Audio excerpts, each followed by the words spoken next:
مزور او مزور، سوي لجنه تحقيقيه. يعني هاي الامور راحت ما ندري بيها. لعبتنا مثلا ويا الكويت، طلع السيد رئيس الاتحاد بهذه المداخله مالته اللي تلعثم بيها، وقال يعني راد يقول محافظه الكويت، وصلح قال محافظه البصره. بس انا مو بصدد هاي، لكنه ايش قال؟ تم نقل اللاعب ايمن حسين الى الكويت لقربها الى البصره، قياسا الى المسافه الى بغداد. هسه هذه حتى الطالب بالثالث متوسط هم بالجغرافيا يعرف الكويت اقرب للبصره من بغداد. يعني انت ما تصريحك هذا ما انطاني معلومه. المعلومه اللي اريدها هو انت ليش لغيت البصره؟ فعلا انت اول مره فهمني ليش لغيت البصره حتى تقرر تنتقل للكويت للزبير، وين ما تريد تنتقل النقل. مو هذا هو الاصل، الاصل هو ليش لغيت البصره. هسه هذا تساؤل مو انتقاد.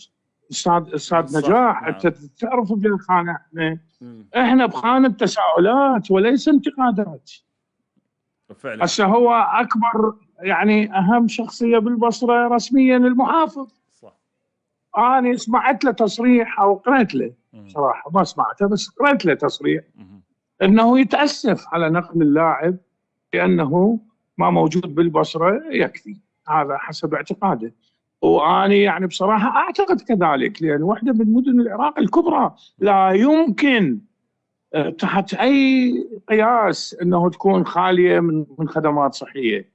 هسه احنا صحه اللاعب وحياته ما يصير يكون موضوع للسجال، لكنه يا اخي عرف الاشياء باصولها بحقيقتها. انت اوكي انتقلت للكويت لانه اقرب، اوكي معروفه هذه. انا اريد ليش انتقلت للكويت. نريد نعرف الاسباب اللي بصراحه ايضا بها ضبابيه بهذا الموضوع، وحضرتك تعرف يمكن حتى كان اكو فد بيان من دائره الصحه بالبصره. احسنت.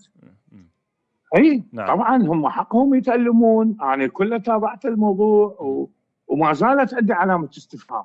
هل من المعقول فعلا البصره خاليه؟ هسه يشكرون هم الاخوه بالكويت على ما قدموا.